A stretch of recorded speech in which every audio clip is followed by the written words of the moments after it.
Ó, vamos começar pelo paradoxo, para ir direto da política do pé do chão que pede o tempo. A questão é o seguinte: o paradoxo é que propusemos uma estratégia centrada no acúmulo de força na disputa de hegemonia. Ela resultou diferente do que imaginávamos, porque não acumulamos. Essa seria a primeira hipótese. E aí a gente iria acumular mais até conseguir. Eu acho que não, nós acumulamos. Não é? E a avaliação que o Carlos Nelson faz da ocidentalização do Brasil está correta nesse sentido. Né? E que Neuri descreve enquanto contribuição do MST é uma prova disso. Né? Não é uma luta dispersa da terra do campo, é um movimento nacional que luta pela terra. Lembremos Caio Prado quando ele fala da questão da terra. A questão da terra não está colocada a menos que seja colocada por uma força política que a paute com uma bandeira transforma a questão nacional. O MST desmente o Caio Prado confirmando, que ele está para entender. Pauta a questão da reforma agrária e a faz como porta de entrada de um sujeito político. Perfeito. A pergunta não é essa. A pergunta é: por que, quando se tornou necessário usar esse acúmulo de força, nós não usamos? Por que, quando foi necessário, no momento de inflexão do governo Lula, de trair de fato esse projeto, esse acúmulo não se mobilizou na defesa desse processo? Por quê? E aí, eu acho, concordo com o termo, o papel do indivíduo é fundamental. E se a gente desconsiderar o Lula, não dá para entender como que ele capturou esse processo de acúmulo de forças e desarmou, porque o apassivamento tem ligações com o poder carismático que o Lula exerceu. Né? Agora, nós não podemos esquecer que se tinha apontado antídoto contra isso. Se tratava de um partido de novo tipo, se tratava de um partido construído pelas bases, com núcleos que evitariam o processo de burocratização, né? Para evitar o pesadelo do socialismo sem democracia, né? Em burocracia, descobriu-se o pesadelo da burocracia sem socialismo, né? E estamos aí no que estamos. Então a pergunta é: por que isso não foi usado? Por que esse desfecho foi diferente? Bom, eu tenho uma hipótese. E a minha hipótese é que nós pulamos algo essencial, que é a questão do Estado. Né? E a questão do Estado não é simples de resolver. Por que pulamos a questão do Estado? Porque quando se fala do amadurecimento da sociedade civil burguesa, e o Carlos Nelson, no final, falava muito sobre isso, refletia muito sobre isso, dizia, de certa maneira, nos anos 80, idealizava-se a sociedade civil. A sociedade civil era nossa. Tudo que amadurecesse dela era para o nosso bem, contra o poder do Estado. Né? Não. Né? A ocidentalização do Brasil, através do processo de socialização da política, é vista unilateralmente, como se só beneficiasse o acúmulo de força de quem busca o poder. Ignorou-se um fato essencial. A ocidentalização do Brasil e o processo de socialização política reforça o poder burguês em vários aspectos, porque a sociedade civil burguesa são as trincheiras avançadas do Estado burguês da sociedade. E não só nós não jogamos sozinhos, esquecemos de avisar o Beck. Treinamos bem as nossas, mas esquecemos tudo lá. Tinha gente jogando. Né? Por isso que nós incorporamos na nossa formulação o termo contra-hegemonia. Contra-hegemonia e contra o Gramsci, que nunca usou esse termo. Mas por que nós insistimos em contra-hegemonia? Porque ao afirmar a luta por hegemonia, tem que supor que do lado de lá tem gente organizando a hegemonia contra o lado, que é o da dominação. Senão você desconsidera o que nós achamos essencial de Gramsci, e que eu suspeito que está em Carlos Nelson, que hegemonia é luta de classes, para evitar as distorções liberais e cor-de-rosas de Gramsci que não cabem nele. Nesse sentido, o Estado, tal como definido pelo Carlos Nelson ali, resgatando Polantzes, a correlação de forças é essencial, que é a essência da política, mas não muda o caráter de classe do Estado. Portanto, a discussão que nós temos que fazer é qual que é o caráter de classe desse Estado. Veja, eu lembro de uma análise de conjuntura feita com o MST, e num certo momento muito legal, e a gente discutiu o seguinte: bom, cenário que vem por aí, caráter de classe isso. Eu insisti numa tese que, ao meu ver, nós estamos diante de um caráter pequeno burguês. E o caráter pequeno burguês é aquele que tenta harmonizar os interesses de capital e trabalho. Ora, mas o caráter pequeno burguês que tenta harmonizar os interesses de capital e trabalho, quando vem a crise, vai ter que dar resposta ao capital. E quando essa crise vier e de baixo vier a manifestação, qual vai ser a resposta desse Estado pequeno burguês? Se não a violência, a criminalização e a repressão. Às vezes você vê que isso aí está errado, mas eu acho que o desfecho não foi um lento amadurecimento do Estado por patamares que não regride sempre no sentido da democratização. Esse acúmulo de forças leva um problema para o Estado e cobra dele o seu caráter de classes. E aí a observação feita pelo Marcelo é essencial. Estado ampliado, eu insistia muito nisso na conversa com o Carlos Nelson, não é com Marx, além de Marx. Não é Estado ampliado no sentido kautskiano da palavra, de que o Estado, em certas conjunturas, relativiza seu caráter de classe. Né? Então, essa é uma questão que nós temos que voltar, porque essa é uma questão chave do desfecho. Isso remete à questão das eleições. Né? Veja, nós insistimos que ela não é o espaço prioritário de desenvolvimento da estratégia. Em nenhum momento afirmamos que ela não é um dos espaços de construção dessa luta política. E aí eu partilho comigo. Na questão das campanhas presidenciais, você tem um momento de debate político que cumpre esse papel de falar do projeto e de criar pontos de unificação. Mas nós temos usado muito mal esse espaço. E o espaço tem sido ocupado por esse americanalhamento. Né? Veja, mas nós, ainda que discordemos, compreendemos perfeitamente a posição do voto nulo e a descrença no processo da política institucional. Compreendemos. Por que compreendemos? Porque ele é um fruto dessa conjuntura. A população tem toda a razão de estar descrente com esse processo. Porque são 10 anos. 10 anos de receber as demandas da população, dar uma banana para isso, para fazer outra coisa no governo.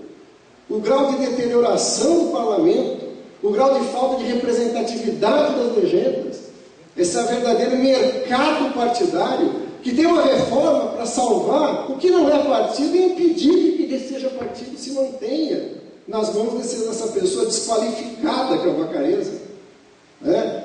Que tem uma reforma para criar cláusulas de barreira para verdadeiros partidos, enquanto naturaliza essa política do mercado dos acordos eleitorais. Portanto, nós entendemos profundamente que isso se expressa numa negação. Não concordamos, mas entendemos. O grande problema, para finalizar, é o que tirar de consequência disso. Isso remete à questão da vida. Eu acho que essa é uma grande questão e nós estamos em processo, nós, como PCB, tem um processo congressual e está discutindo isso. Duas conclusões são premissas. Né? O problema das duas formulações estratégicas que nos antecedem, democrático nacional e democrático popular, além dessa questão do Estado que nós temos que discutir, é que os dois partem de uma premissa que funciona como uma verdade consagrada.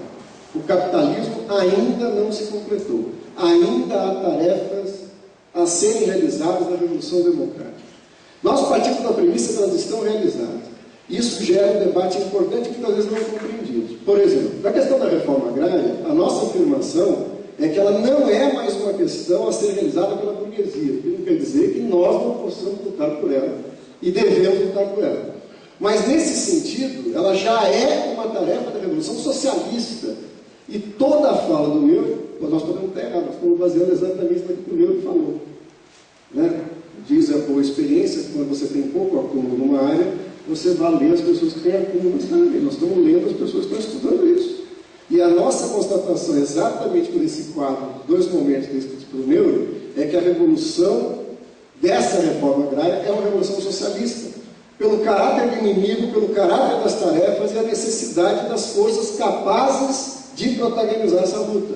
Agora, isso muda o caráter da reforma agrária? Provavelmente. novamente.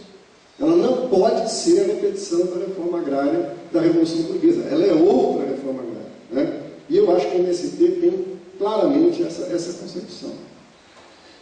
Portanto, isso gera uma questão central de que todas as lutas particulares, a partir das quais acumulamos força e tínhamos que acumular para criar esferas de consenso, para construir essa contra-hegemonia, hoje se chocam com a ordem capitalista. Porra, mas é o que a gente queria, né? Quando eclodem as manifestações de massa, sabe o que fica evidente para mim? Elas não têm papel para a estratégia democrática popular. Elas atrapalham a estratégia democrática popular. Elas atrapalham o acúmulo. Que porra de estratégia é essa? E quando as massas entram, na forma como entram, veja, concordo com o Milton, né? A gente está disputando o sentido disso, né? Não vamos ficar fetichizando o movimentismo. Mas eu acho que tem um claro viés anticapitalista, né? E ao dizer isso, eu estou querendo dizer que elas têm que ter um viés anticapitalista, ainda que não tenham. Ainda que as pessoas que estejam lá não saibam, mas tem. Porque a ordem com que elas se chocam é isso. Quer ver um exemplo mais didático desse? As passagens. A grande vitória do movimento é não permitir o aumento de passagens. O governo vai lá e repassa para os empresários na forma de subsídio, está resolvido. O que o movimento fala? Não entendi, vou continuar porque está certo, né? Portanto, nós temos algo que o Florestan descrevia da seguinte maneira: algo fácil de se detectar objetivamente, mas muito difícil de se tirar as consequências práticas. O que é fácil de se detectar concretamente?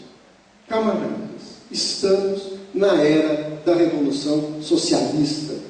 Acabou a época da Revolução Burguesa. Esse ciclo se encerrou. Nós temos que achar os caminhos de viabilização dessa Revolução Socialista, que não pode ser, assim como a Revolução Burguesa, cópia de modelos prontos. Vai ter que encontrar suas próprias particularidades. Mas se trata disso. Se o acúmulo de forças não serve para esse desfecho, é porque essa estratégia não nos serve. Ora, olhando fora e olhando de conjunto, veja que interessante. O PCB, a Maliviana, numa das suas análises, eu concordo com ela, diz o seguinte: ao contrário do que possa parecer, o PCB sempre apostou na insurreição. A via de realização sempre foi ruptura. Basta olhar o conjunto. As pessoas pegam o 5º Congresso em diante, a pressão pacífica de massa, e universaliza isso com a história do PCB. Não é. O PCB sempre apostou na insurreição. Mas com esse viés que falava Marcelo. Né? A própria Malívia analisa o quê? 35 é uma insurreição pensada na eclosão dos quartéis. Parte da ANL, que seria a massificação disso, se surpreende com a própria estratégia da insurreição e não podia se surpreender. Então nós podemos reduzir isso numa tentativa insurrecional sem massas. Ora, o que nós contrapusemos a isso? Um movimento político de massas sem insurreição. Né? O que diria Engels? Né? Eu sempre falo quando pergunto, o que diria Engels hoje? Nada que a gente pudesse usar, ele estaria velhinho, atrapalhado das ideias, né? Não estaria falando coisa com coisa. Mas o que Engels disse numa situação parecida com essa? O que falta a esses senhores é dialética.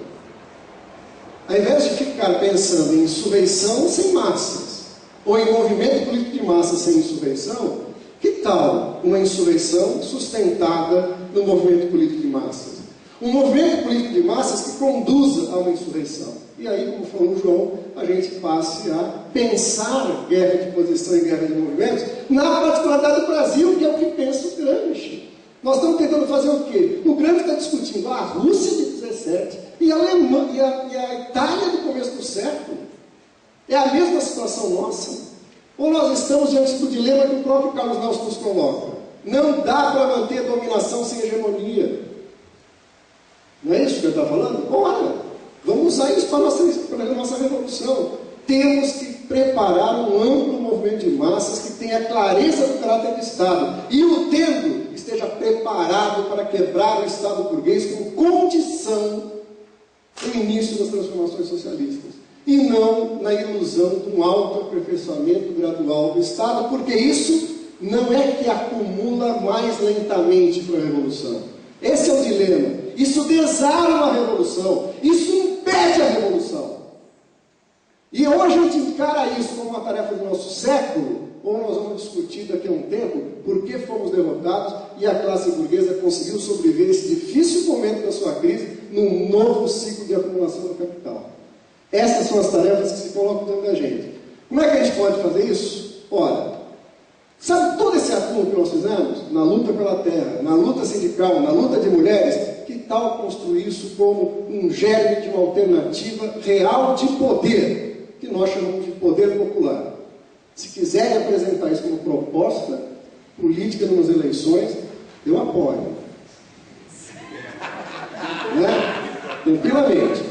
E como eu acho que os indivíduos têm um papel importante, mas os partidos são decisivos, se for esse programa, eu apoio qualquer indivíduo que esteja coerentemente comprometido com a realização desse programa. Contra a burguesia, contra a sua ordem institucional, criando agora as condições da nossa revolução.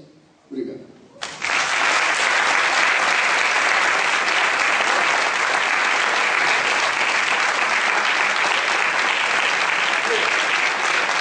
Obrigado, agradecer aos participantes, ao público.